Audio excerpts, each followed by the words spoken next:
네, 안녕하세요. 청필지입니다. 오늘 말씀드릴 주제는 커피숍 개수가 편의점 개수의 2배가 된 이유라는 주제로 좀 말씀드려보고자 합니다. 제 얘기는 지극히 제 개인적인 의견일 뿐이지 과학적인 근거라든지 데이터화 되지 않은 이야기니까 그냥 재미로만 봐주셨으면 좋겠어요. 뉴스를 보면은 커피숍이 10만 개고요, 편의점이 5만 개랍니다. 한 2배 정도가 커피숍이 늘어난 거죠. 저는 이 현상을 한 끼, 2끼 먹는다는 그 끼니 있잖아요. 그렇게 끼니를 때우는 형식으로서의 브랜드가 늘어나는 현상이라고 저는 이야기를 좀 하고 싶습니다. 레드오션이 블루오션이다, 이런 시선으로 전 바라보고 있는데요. 쉽게 생각 한번 해보자고요. 창업하는 입장에서 커피숍은 하고 싶어. 근데 알아보니까 우리 동네 메가커피가 잘 되는 것 같아. 근데 우리 동네에는 메가커피가 다 차 있어서 그 브랜드를 못한대. 그러면 컴포즈 커피나 메머드 커피로 갈 수밖에 없는 거죠. 또 다른 관점에서는 커피숍은 하고 싶어. 근데 백다방이 제일 유명하대. 되게 잘 되는 것 같고. 그렇게 해서 알아보니까 창업 비용이 비싸. 그러면 그거보다 싼 커피베이나 커피의 바나다 뭐 이런 걸 할 수 있는 겁니다. 옆집에 커피숍이 있어도 내가 하려고 하는 창업을 내가 하고 싶은 곳에서 하려면 다른 브랜드라도 해야 돼. 왜냐면 나는 지금이나 앞으로나 커피숍 차리는 게 꿈이었거든. 뭐 이런 식으로 생각을 할 수 있겠죠. 커피숍을 하려고 커피숍들을 창업하는 시점에서 그 시선으로 돌아보니까 커피숍에 대충 사람들이 다 이렇게 앉아있네. 그런 걸 보면 어떤 생각이 들까요? 그곳에 있는 사람들이 커피를 마시려고 하는 건지, 뭐 공부를 하려고 앉아있는 건지, 아니면 뭐 일을 하려고 앉아있는 건지, 사실 매출에는 전혀 도움이 안 되는 사람임에도 불구하고 일단 대충 머릿수를 세보는 거죠. 그럼 맨날 사람들이 그냥 끊이지 않고 있으니까 커피숍은 그래도 기본빵은 하는구나, 뭐 이런 생각도 들 수 있는 거고요. 알바 경험했던 사람들 되게 많잖아요. 커피숍 같은 경우는 커피 내리는 것만 하고 또 바로 주면 되니까 또 일도 쉬워 보여. 나는 창업을 잘 모르니까 이 정도면 나도 할 수 있겠어, 나의 이미지랑 커피숍이랑 좀 맞아, 뭐 이런 생각도 들고 말이죠. 그러면 창업하는 사람 입장에서 한번 생각을 해볼까요? 창업을 내가 하고 싶어. 나는 커피숍에 대한 로망이 있어. 근데 나는 창업을 해서 대단한 수익을 바라는 것도 아니야. 그냥 내 인건비 정도만 가져가면 돼. 그러면 좀 부족하다 하더라도 커피숍을 준비하는 거죠. 근데 또 창업을 하고 싶어. 창업할 돈이 별로 없어. 돈이 별로 없음에도 그래도 내 이름 석자 걸린 사업자 등록을 내고 싶어. 그럼 자금 평수로 창업 비용을 줄이면서 할 수 있는 창업을 생각할 수밖에 없어. 그럼 다른 걸 창업을 하고 싶어도 물리적으로 내 비용으로 할 수 있는 조그마한 커피숍 창업 비용이 나한테 맞게 되는 거죠. 그러면 창업을 하고 싶은 사람 입장이 아니라 누군가 창업을 시켜야 돼. 내 와이프든 내 자식이든 누구든지 지금 창업을 시켜야 되는 상황이라고 한번 생각해 보자고요. 시킬 때 돈 많이 벌어와 이런 거예요? 아니면 덜 벌더라도 덜 힘들 걸 시키고 싶을 거예요? 그러다 보니까 술집? 그걸 어떻게 시켜? 밥집? 그걸 어떻게 시켜? 그저 건전하고 건강한 창업을 좀 시키고 싶어. 그러면 버는 게 좀 부족하더라도 커피숍 시킬 수밖에 없는 겁니다. 창업을 하고 싶지 않은 경우, 근데 창업을 해야만 하는 경우들도 있잖아요. 퇴직이든 경력 단절이든 어쨌든 창업을 해야 되는 상황이 됐어. 근데 나는 창업의 창자도 모르고 아이템도 잘 몰라. 그리고 힘든 거는 더더욱 할 수 없어. 최대한 내가 할 수 있고 주변 사람들한테도 직장 생활 할 때보다는 좀 나은 모습을 보여주고 싶어. 버는 게 부족하다 하더라도 나 커피숍 할 거야, 이렇게 얘기를 할 수밖에 없는 겁니다. 거기다가 또 다른 부류들이 있어요. 창업 생각은 전혀 생각이 없어가지고 임차인 받아가지고 따박따박 월세 받을 생각을 하고서 분양 건물을 하나 샀어요. 근데 건물이 임대가 안 나가. 계속 안 나가니까 대출 이자도 나가고 관리비도 나가. 그러면 임대가 안 나가느니 차라리 내가 뭔가를 해서 이자라도 뽑아내야 돼. 그럼 내가 하든 지인이 하든 자식이 하든 내 와이프가 하든 노동 강도가 적게 하면서 남들이 봤을 때 있어 보이는 그런 거를 찾을 수밖에 없죠. 누구한테 얘기하더라도 나 건물 사가지고 나 떡볶이집 해, 김밥집 해, 이런 거보다는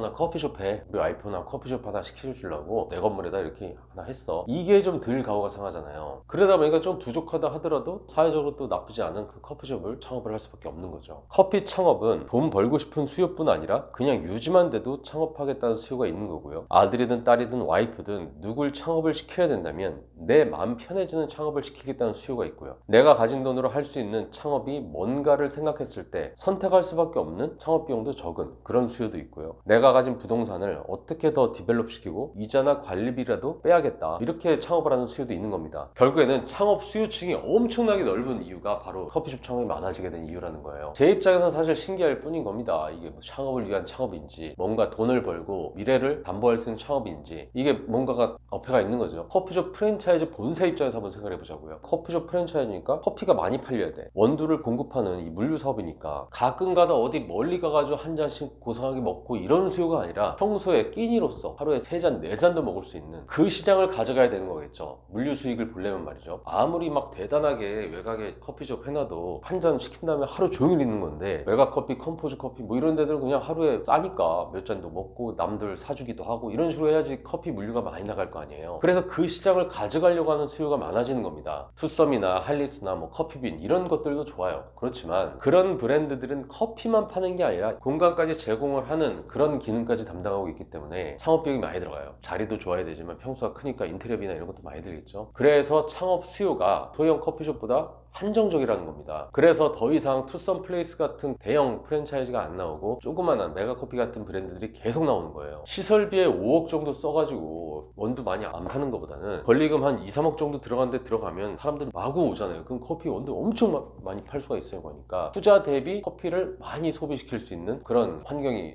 조성이 되는 겁니다. 그래서 메가커피나 컴포즈 커피, 메머드 커피 뭐 이런 데들은 상대적으로 창업 비용이 싸고요. 커피 가격대가 싸서 원두가 많이 나가요. 평수 대비해서는 가게 하나에 어마어마한 양의 원두가 나가게 되는 거죠. 그렇기 때문에 커피 끼니 시장, 커피를 매 끼니마다 먹을 수 있는 그렇게 많이 나가는 시장을 잡기 위해서 매일매일 브랜드들끼리 치열한 경쟁을 하는 거고요. 그 시장 선점을 위한 피 터지는 싸움을 하는 겁니다. 여기서 핵심 포인트는 뭐냐면 레드오션이 극에 따르면 블루오션이 된다는 거예요. 김밥 천국이 전국에 수천 개가 있었을 때 김밥 시장이 다들 코어되었다고 했을 때 그 당시 프랜차이즈 프리미엄 김밥 시장이 열렸어요. 기존에 다 차 있으면은 경쟁자들의 상태가 노출이 된 거고요. 그 경쟁자들보다 더 좋은 조건, 더 좋은 경쟁력을 가지고 옆자리에 들어가면 승리를 하는 거랑 비슷한 건데, 이를테면 이런 거예요. 김밥 천국이 지금 전국에 2,000개가 있어. 그러면 그 2,000개의 김밥 천국을 프리미엄 김밥이 내가 김가네야. 김가네가 2,000개를 대체하겠다. 이런 시장이 돼버리는 겁니다. 2,000개 김밥 천국 중에서 김밥 천국 포지션에서 300개 정도를 김가네가 했으니까 아직도 1,700개의 시장이 남아있다. 이렇게 해석을 할 수가 있는 거죠. 포화이기 때문에 블루오션이라고 얘기를 할 수가 있는 겁니다. 경쟁자들의 상태를 알고 있기 때문에 그들보다 더 브랜딩이 잘 된 원두를 공급하고요. 점주 수익을 그 전 브랜드보다 더 늘려주고 더 좋은 자리나 더 좋은 규모로 옆에 들어가면 이길 수 있다. 뭐 이런 개념도 생각할 수 있는 겁니다. 뚜레쥬르가 10평짜리로 어느 위치에 들어가 있다면 파리바게뜨는 뚜레쥬르보다 좋은 자리에 평수도 더 크게 들어가면 이길 수 있다는 거죠. 빨래기계가 4개 있는 빨래방이 그 동네 시장을 포화 상태로 들어가 있다면은 빨래기가 4대가 아니라 8대짜리로 하면서 좀 더 쾌적하고 포근한 분위기로다가 고급지게